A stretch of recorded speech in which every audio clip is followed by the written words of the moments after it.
My name is Daniel Mercer, and for 13 years I believed that showing up was enough to make a man part of a family. I was wrong. Families do not always reject you with slammed doors or shouted accusations. Sometimes they let you stay. They let you pay the mortgage, repair the leaking sink, drive through freezing rain to collect a sick child from school, and sit awake beside a hospital bed while everyone else sleeps. They accept every useful part of you while quietly denying that you belong. That was how it happened to me. When I married Melissa, her son Tyler was 7 and her daughter Emma was 5. They were small enough to reach for my hand in parking lots, but old enough to remember their biological father as the center of their world. Eric lived across Spokane, less than 40 minutes from our house when traffic was light. He was close enough to appear at birthdays with expensive gifts and far enough away to miss everything difficult. He bought Tyler a new baseball glove once. I spent the following spring driving him to every practice. Eric sent Emma flowers after her first dance recital. I had been the one crouched backstage with safety pins between my teeth, trying to repair the strap on her costume while she cried. Nobody noticed the difference. Or perhaps they noticed and decided it did not matter. I never demanded that the children call me Dad. I told myself respect could not be forced and affection needed time. So I became patient, dependable, useful. I learned the names of their teachers, the doses of their medicines, and the exact tone in Melissa's voice when she was about to say she could not leave work and needed me to handle something. I always handled it. School pickups, doctor appointments, emergency calls, sports practices, forgotten lunches, broken phones, permission slips that needed signatures before morning. I arranged my work around their lives until I barely had one of my own. There were years when I could measure the seasons by what the children needed from me. Autumn meant school supplies and parent conferences. Winter meant flu medicine, late-night drives on icy roads, and keeping the furnace alive. Spring meant practices on muddy fields. Summer meant camps, dentist appointments, and long afternoons waiting outside friends' houses while they took another 10 minutes to come out. I did not resent it. That is the truth that embarrasses me most. I was proud to be needed. I mistook dependence for love because admitting the difference would have forced me to see what I had become. The dinner happened on a wet Friday evening in early October. Emma had been accepted into a competitive summer academic program, and Melissa wanted to celebrate.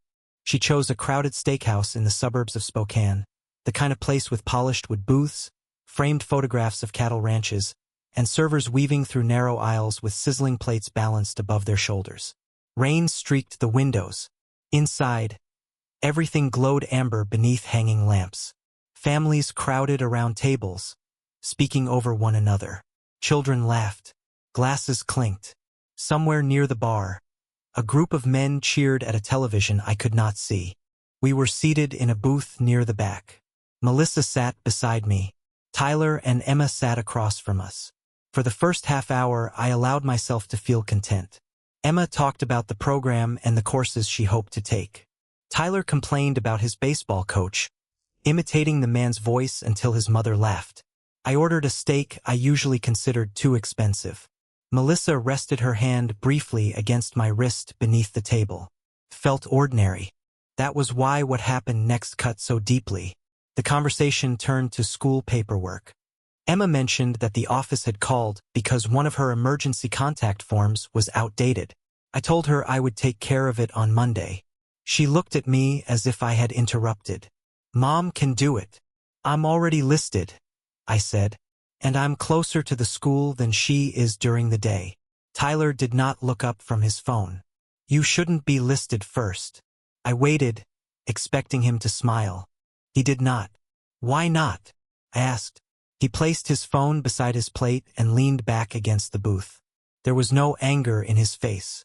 Anger might have made it easier. Anger could have been dismissed as a mood. What I saw was certainty. "Because you're not our parent." The noise of the restaurant seemed to recede, though nothing around us had changed. A server laughed near the kitchen doors. Silverware scraped across plates. Someone dropped a glass, and the room responded with a scattered cheer. At our table, nobody moved. Emma folded her arms. We answer to our real parents, she said. Tyler finished it. Not you. Stay in your lane. The words were not shouted. He delivered them calmly, almost lazily, as if explaining a rule I should have understood years ago. I looked at Melissa. That was the moment everything depended on. Not on the children. Children can be cruel when cruelty has never cost them anything. I looked at my wife because I needed her to draw a line. I needed her to tell them that I was not a driver, an errand runner, or a wallet with a wedding ring. I needed her to say that the man who had helped raise them deserved more than contempt. She lowered her eyes. Then she touched my sleeve and whispered, "Just ignore it. Ignore it." 2 words. Soft enough that the children could pretend they had not heard. Weak enough that they understood they had won. I stared at her for several seconds. She picked up her water glass. Emma returned to discussing the summer program. Tyler reached for his phone. The conversation resumed around me as if I had not just been stripped of the role I had spent 13 years performing. I ate what remained on my plate. Every bite tasted dry. When the check came, the server placed it near Melissa. Without thinking, she slid it toward me. That small movement told me more than any speech could have. My authority was optional. My money was not paid. Outside, the rain had grown heavier. We crossed the parking lot beneath a single umbrella that I held over Melissa while water ran down the back of my collar. The children walked ahead of us, laughing at something on Tyler's phone. Nobody apologized. Nobody mentioned what had happened. I drove home through wet streets and blurred lights. Melissa scrolled silently beside me. Tyler and Emma wore headphones in the back seat. The windshield wipers moved with the steady rhythm of a clock counting down the final minutes of a life I had not realized was ending. And in that silence, the years rearranged themselves. I remembered every important family decision made without me. Eric approved school changes. Eric was consulted about vacations. Eric's opinion mattered when Tyler wanted to quit baseball or when Emma considered changing programs. Mine was requested only after the decision had already been made. I remembered family photographs where Melissa positioned me at the edge. Holiday plans explained to me instead of discussed with me. Arguments that ended when one of the children said, "You don't get a vote." Each time, Melissa had asked me to be patient. Each time, I had obeyed. I had been present for every responsibility and absent from every right. By the time we turned onto our street, the truth was no longer avoidable. I had never been treated like a parent. I had been treated like a convenient helper who slept in the house, covered the bills, and solved problems before they became visible. They did not want my guidance. They wanted my labor. They did not respect my place in the family because, in their minds, I had never possessed one.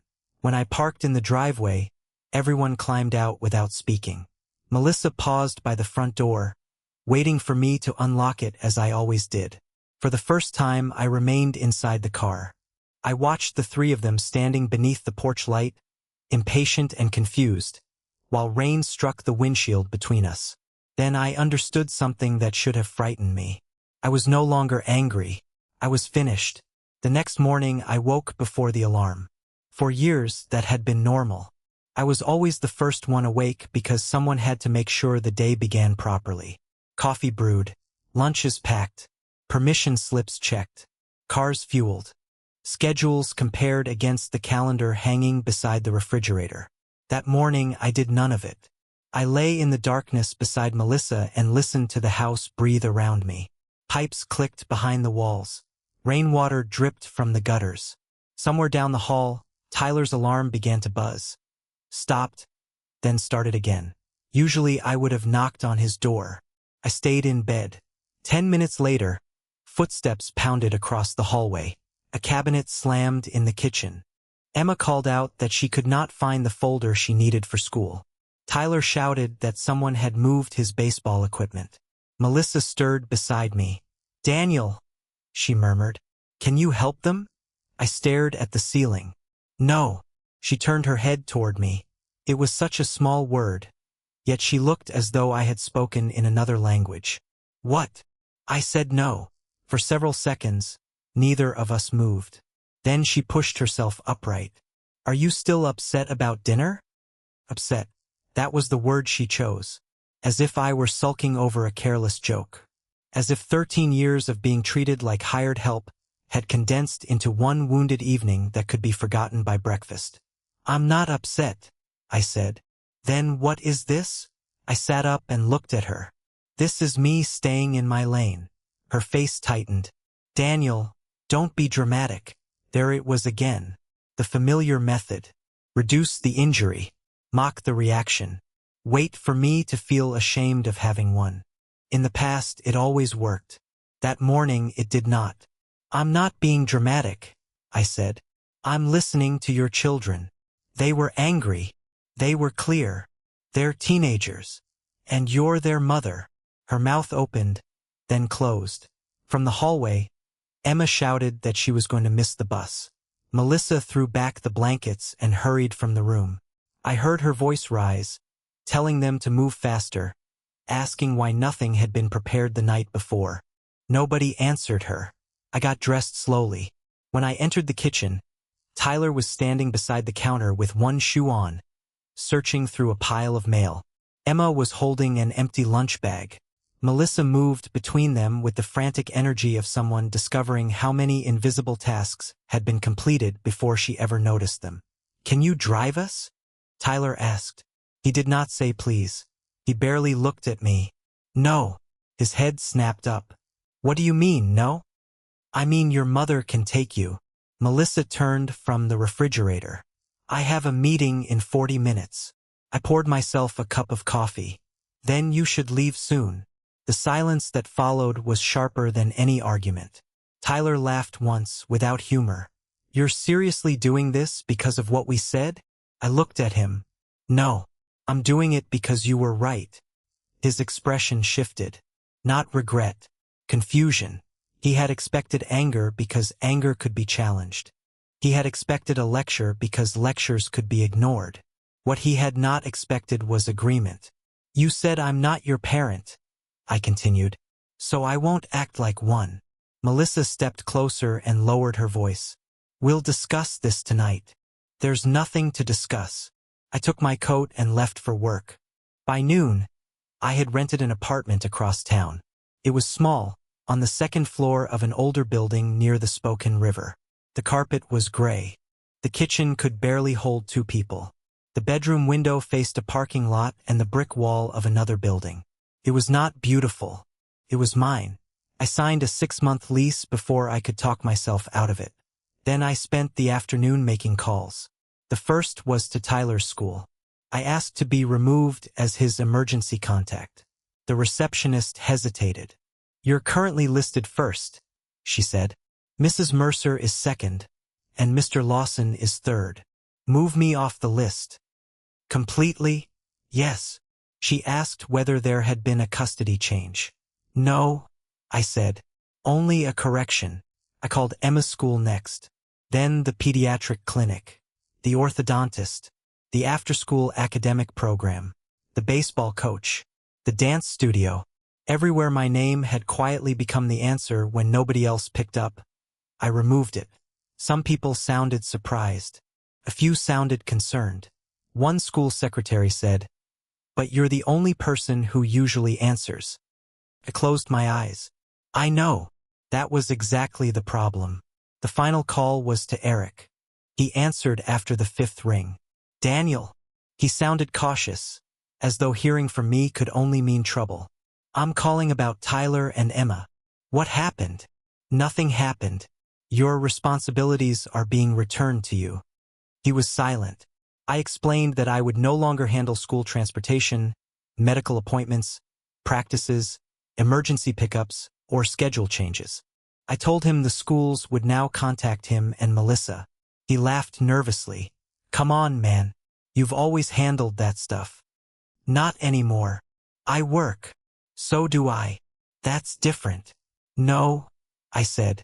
It isn't. His voice hardened. You married their mother. You knew what came with that. For years, that sentence would have trapped me. I had used it against myself whenever I felt exhausted or unwanted. I chose this. I accepted this. I should endure this. But choice did not make exploitation honorable. I married Melissa, I said. I helped raise your children because I believed I was part of their family. They have informed me otherwise. They're kids. Kids say things. Then their real parents can teach them what those things cost. I ended the call before he could answer. That evening I packed. Not everything. Only what belonged unmistakably to me.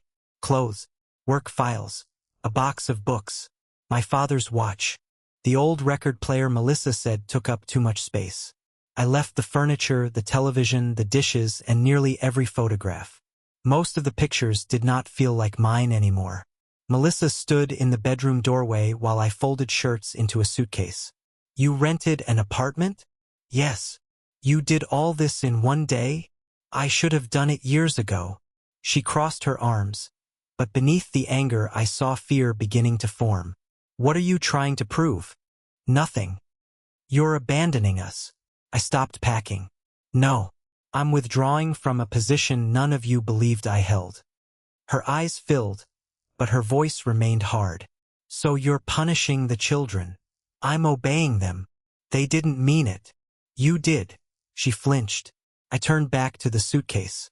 For the first time, she had no quick answer. The children remained downstairs. Neither came up to speak to me. Tyler turned the television louder when I carried the first box through the living room. Emma stared at her phone. They assumed I would calm down. They assumed I would return. That had always been the pattern. They could dismiss me, insult me, exclude me, and I would still be there the next morning with the car running and their schedules memorized. But that night I drove away. The apartment was cold when I arrived. I had no food, no curtains, and only a mattress scheduled for delivery the following afternoon. I slept on the floor beneath my coat. It should have felt lonely. Instead, it felt quiet. Within 3 days, Melissa began calling. The school had contacted her because Emma felt sick and needed to be collected. Tyler had missed practice because nobody could drive him. The orthodontist had left 2 messages about rescheduling an appointment. An after-school coordinator needed a new authorization form. I listened. I did not solve anything. By the end of the first week, the calls came daily. Can you pick up Emma? No. Can you take Tyler to practice? No. Can you call the clinic? They know you. No. Each refusal sounded cruel to her because my cooperation had become invisible. She had mistaken my constant labor for the natural order of things. Then, one Thursday afternoon, she called me from her car. Horns blared behind her, and her voice shook with exhaustion. I can't keep doing this alone. I stood beside the apartment window, watching the river move beneath a colorless sky. You aren't alone, I said. They have 2 real parents. She went silent. For once, I let the silence belong to her. Melissa asked me to meet her 3 weeks after I left. By then, the calls had changed. At first, they had been practical. She needed a pickup covered, an appointment rescheduled, a form signed, a coach contacted. She spoke quickly, as though the old machinery of our marriage had stalled and she expected me to restart it with a few familiar movements. Then the anger came. She accused me of being selfish, dramatic, cruel. She said I was punishing everyone over one sentence spoken by 2 teenagers in a crowded restaurant. She repeated that phrase so often that I almost admired how neatly she had reduced 13 years of humiliation into a single unfortunate moment. But I remembered the check sliding toward me. I remembered her whisper, "Just ignore it." The sentence at the steakhouse had not created the truth. It had only spoken it aloud. Eventually, anger exhausted her. Her messages became softer. She said she was worried about me. She said the apartment could not feel like home. She said Tyler and Emma were struggling with the sudden change and did not understand why I had disappeared so completely. Disappeared. That word stayed with me. I had not disappeared when Emma developed pneumonia at 9 and spent 2 nights in the hospital. I had slept in a plastic chair beside her bed while Melissa went home to rest. I had not disappeared when Tyler called from a police station after climbing into a friend's car with an older boy who had been drinking. Eric did not answer. Melissa froze. I went. I had never disappeared when something was frightening, expensive, inconvenient, or humiliating. I disappeared only when I stopped solving it. We met at a coffee shop near downtown Spokane on a gray Saturday morning. The place was crowded with students and couples sheltering from the cold. Wet coats hung from chairbacks. Steam clouded the windows. Every few minutes, the front door opened and a blade of winter air cut through the room. Melissa was already seated when I arrived. She looked tired. Not heartbroken.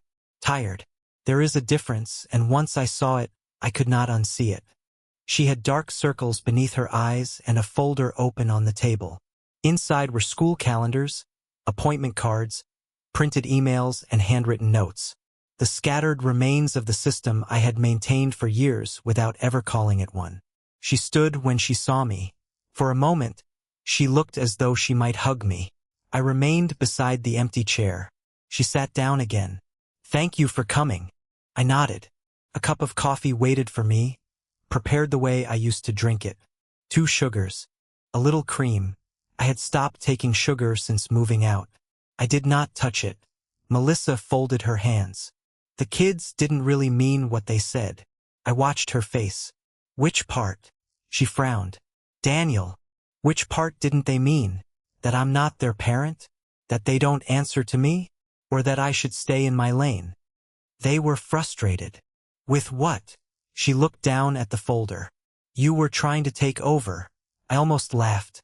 Not because it was funny, because even while asking me to return, she could not stop defending them. I said I should remain an emergency contact. You know how sensitive they are about Eric. I never asked them to reject him. I know, but they sometimes feel caught between the two of you. There was never a competition, Melissa. Eric was invited into every decision. I was invited into every emergency. She flinched. I continued before she could reshape the conversation. When Tyler needed permission to change teams, you called Eric. When he needed someone to drive him to the new practices, you called me. When Emma considered changing schools, you discussed it with Eric for 2 weeks. When the enrollment forms had to be collected during my lunch break, that became my responsibility. That isn't fair. It is exact. She pressed her fingers against her forehead. Around us, cups struck saucers. A grinder screamed behind the counter. People talked and laughed within arm's reach, unaware that a marriage was being examined at a table too small to hold all its failures. "I'm overwhelmed," she admitted. There it was. The first honest sentence. I waited. The school calls constantly. Tyler missed 2 practices, and his coach says his place on the team isn't guaranteed anymore. Emma's program needs paperwork I can't find. The clinic charged us for a missed appointment. Eric keeps saying he'll help, but then something comes up. Something always came up. "I didn't realize how much you were doing." I looked through the window at the wet street. That confession should have satisfied me. For years, I had imagined what it would feel like to be recognized. I thought acknowledgement would arrive like warmth returning to a frozen hand. Instead, it hurt. She had lived beside me for 13 years and needed my absence to notice my labor. "You didn't realize," I repeated. "I appreciated you." "No, you relied on me." Her eyes filled with tears. "Is there really a difference?" "Yes." The answer came without hesitation. Appreciation sees the person. Dependence sees the function. She wiped beneath one eye. "Please come home." The words were quiet. Once they would have broken every defense I had. Now I heard what surrounded them. The appointment cards, the missed practices, the unanswered calls, the paperwork she could not locate. She was not asking for the man who slept beside her. She was asking for the structure that had collapsed when he left. "Do you miss me?" I asked. Her expression changed. "Only slightly, but enough." "Of course I do." "What do you miss?" She looked at the folder again. That was my answer. I stood. She reached across the table and caught my wrist. "Daniel, they need you." I looked down at her hand. For years, I believed that meant they loved me. "They do love you. Then why has neither of them apologized?" She released me. "They're embarrassed." "No, they're inconvenienced." Tyler had sent me 2 messages since I left. The first asked where his baseball bag was. The second asked whether I could transfer money for equipment. Emma had contacted me once. She wanted the password to the family calendar. Not one of them had written, "I'm sorry." Not one had asked whether I was all right. Their lives had become more difficult, and difficulty had made them remember I existed. That was not regret. It was recognition of lost service. I left the coffee shop without drinking the coffee she had bought me. The children began reaching out more often after that meeting. Tyler called when Eric forgot to collect him after practice. I answered because for one terrible second, instinct overpowered memory. "Can you come get me?" he asked. No greeting, no apology, only the old expectation. "Call your mother. She's with Emma. Then call your father. He isn't answering." I stood in my apartment kitchen, gripping the phone. Rain tapped against the window. For 13 years, those words had been enough to move me. He isn't answering. So I answered. He isn't coming. So I came. He won't pay. So I paid. Their father's absence had been the empty space into which my entire life was poured. "I'm sorry," I said. "You'll have to work it out." His voice sharpened. "Seriously?" "Yes." "You know what? Forget it." The call ended. No apology came later. Emma was more careful. She asked how I was doing before telling me she needed help with an application. I explained where the information was stored but refused to complete it for her. She went quiet. "You used to help me. I used to do many things. Are you ever coming back?" I closed my eyes. "Do you want me back, Emma?" She hesitated. "Long enough. I want things to be normal." Normal. Normal meant I carried the weight and pretended not to feel it. "I don't," I said. Months passed. Winter settled over Spokane, turning the streets pale and the river dark. I bought a table for the apartment, then curtains, then a chair positioned beside the window where I could read in the evening without anyone asking me to drive across town. I began cooking for one. At first, the silence felt unnatural. I kept checking my phone, certain I had forgotten an appointment. On Saturday mornings, I woke with panic in my chest, searching my memory for a practice schedule that no longer belonged to me. Slowly, the panic faded. I started walking beside the river after work. I joined a small gym. I called friends I had neglected because family emergencies always came first. I learned that an evening could pass without crisis and still have value. My life became smaller, calmer. Melissa continued asking whether we could repair the marriage. Every conversation returned to the same place. She spoke about schedules, responsibility, pressure, and the children's confusion. Rarely about me, never about her silence. One evening, she said, "We were a family before you decided to leave." I looked around my quiet apartment. "No," I told her. "You were a family. I was the system keeping it comfortable." After the call ended, I sat alone beside the window and understood the lesson I had spent 13 years avoiding. Being constantly needed is not the same as being respected. Tool is needed. A servant is needed. A man can be indispensable to a household and still remain an outsider inside it. For years, I had measured my worth by the number of problems only I could solve. Now the problems belonged to them, and for the first time my life belonged to me. By spring, the apartment no longer felt temporary. The walls had absorbed the quiet. My books filled the shelves.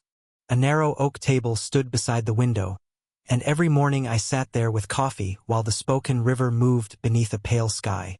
No one shouted from another room.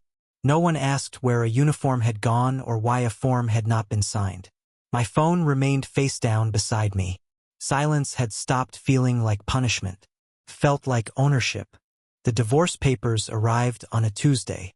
Melissa had delayed filing for months, as though refusing to put our separation into legal language might eventually force me back into the house. She had called every week, sometimes calm, sometimes furious, sometimes crying. Her arguments changed, but the expectation beneath them did not. I had made a mistake. I had overreacted. I had abandoned the children. I had forgotten my promises. According to her, the family had not rejected me. They had merely failed to appreciate me properly, and that failure was somehow less serious than my decision to stop enduring it. I signed the papers at my kitchen table. My hand did not tremble. That surprised me. For 13 years, I had believed losing them would destroy me. I imagined the house without my key, holidays without my chair, family photographs where my face no longer appeared. I thought separation would feel like being erased. Instead, I felt as though I were finally writing my own name again. Melissa asked to meet one final time before the papers were submitted. We chose a park near the river because she said a public place would keep the conversation calm. I arrived early and sat on a bench beneath trees just beginning to bloom. The air carried the smell of wet soil. Cyclists passed along the path. A father walked nearby with a little girl balanced on his shoulders, her hands gripping his forehead as she laughed. I watched them longer than I should have. There had been years when Tyler climbed onto my back after practices because he was too tired to walk from the field. Years when Emma fell asleep against my shoulder during movies and stayed there until I carried her upstairs. Those memories were real. That was what made everything harder. Love does not become false simply because it was not returned equally. The sacrifices were real. The affection was real. The family I believed in was not. Melissa appeared at the far end of the path wearing the gray coat I had bought her for our 10th anniversary. She slowed when she saw me, and for a moment we looked at one another like two people trying to recognize the remains of a shared life. She sat beside me but left space between us. I received the signed papers, she said. I nodded. So this is really what you want? It is what I need. She looked toward the river. You always talk like those are different things. They often are. Her jaw tightened. I knew that expression. It had appeared whenever I said something she could not dismiss without exposing herself. The kids are having a difficult time, she said. I waited. Tyler lost his starting position. Eric missed too many pickups and the coach stopped making exceptions. Emma withdrew from the summer program because the deadlines became too much. She says she couldn't manage the application alone. She was never expected to manage it alone. Then who was supposed to help her? The question escaped before she could soften it. We both heard what it revealed. I looked at her. You, I said. Her mother. Melissa turned away. For years, she had spoken of parenting as though it were a sacred authority that belonged to her and Eric. Yet the moment responsibility became exhausting, she looked for me. Authority had been theirs. Labor had been mine. When I finally refused the arrangement, they called it abandonment. They miss you, she whispered. Have they told you that? They don't know how. They knew how to tell me where I belonged. She closed her eyes. Daniel, how long are you going to hold one cruel sentence against them? I leaned forward, resting my elbows on my knees. It was never one sentence. I told her about the school decisions made without me, the vacations arranged around Eric's preferences, the medical choices discussed after I had already been assigned transportation. I reminded her of every time the children ignored me until she repeated my request. Every time she asked me to be patient. Every time she defended their contempt by calling it confusion. She listened in silence. Perhaps she had heard these things before. Perhaps she had never listened. You could have told me how bad it was, she said. I did. Not like this. No, I told you quietly. You only noticed when I left. The truth settled between us. A breeze moved through the trees, shaking drops of water from the branches. Melissa pulled her coat tighter around herself. I thought you understood, she said. I thought you knew they loved their father, and that your role had to be different. Different did not have to mean lesser. They were protecting their relationship with Eric. From what? She had no answer. I had never competed with him. I had defended him more times than he deserved because I did not want the children carrying resentment. When he forgot birthdays, I told them adults made mistakes. When he canceled weekends, I said work could become complicated. When he failed to contribute to expenses, I covered them without announcing it. I protected his image. Nobody protected mine. Melissa lowered her voice. Eric says you did this to embarrass him. I almost smiled. Eric was embarrassed because he was finally asked to do what I had been doing. He wasn't prepared. Neither was I. But you were better at it. There it was again. Not loved more. Not trusted more. Better at it. More reliable. More available. More useful. The words no longer wounded me. They confirmed the decision. I stood from the bench. Melissa looked up sharply. Is that it? Yes. You're walking away after 13 years? No, I said. I walked away months ago. This is only the moment you stopped believing I would turn around. Her eyes filled with tears. For a second, I saw the woman I had married. I remembered her standing beside me in our first kitchen, promising we would build something together. I remembered the faith I placed in that word. Together. What a dangerous word it becomes when only one person carries its weight. I loved you, she said. I know. Then why wasn't that enough? Because love that requires a man to disappear inside his usefulness is not love he can survive. She looked down at her hands. I left her on the bench. The final papers were approved 6 weeks later. Melissa kept the house. I wanted no part of it. Too many rooms held versions of me I no longer respected. The man waiting for gratitude. The man swallowing insults. The man believing endurance made him noble. Tyler contacted me the day the divorce became official. His message contained 4 words. Hope you're happy now. I read it twice. Then I deleted it. Emma wrote several days later. Her message was longer, but no kinder. She said everything had become harder since I left. She said her mother was exhausted, Eric was unreliable, and nobody understood the schedules the way I did. Near the end, she wrote, "You proved your point." She believed I had left to teach them a lesson. I had not. Lessons require an audience willing to learn. They still saw my absence as a performance staged for their benefit. They imagined I was waiting for apologies so I could return and restore the old order. I did not respond. Months passed. I changed jobs and stopped accepting overtime merely because extra money might be needed at home. I traveled for the first time in years, driving west through the mountains without checking school calendars. I spent a week near the coast and discovered how deeply exhaustion had settled into my body. I slept. I walked. I ate dinner without watching the time. Nobody needed rescuing. At first, that absence of need frightened me. I had built my identity around being necessary. Without emergencies, I did not know how to measure my worth. Then I understood. A man should not need another person's crisis to justify his existence. I began building a life that did not depend on exhaustion. I learned to cook meals I liked. I bought concert tickets without checking anyone else's plans. I visited my brother in Idaho, something I had postponed for 6 years because every weekend belonged to practices, appointments, or family obligations. The world did not collapse because I chose myself.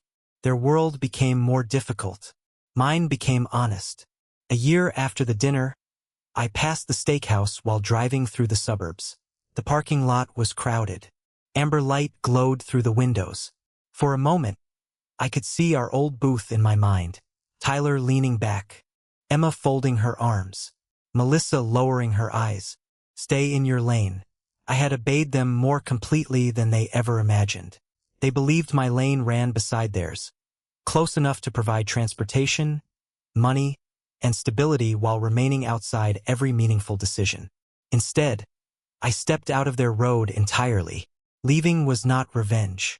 Revenge would have required me to stay emotionally tied to their suffering, to watch every missed appointment and failed arrangement with satisfaction. I felt none. Their consequences were not my victory. They were simply no longer my responsibility. I had spent 13 years proving I could carry a family that refused to carry me. Walking away was the first thing I did that did not require their approval. Sometimes I wonder whether I should have endured longer, whether patience might eventually have become respect. Then I remember the check sliding across the table. My authority was unwanted, my service was expected, so I gave them exactly what they demanded. I stayed in my lane until it carried me beyond their reach. Was I wrong to keep driving?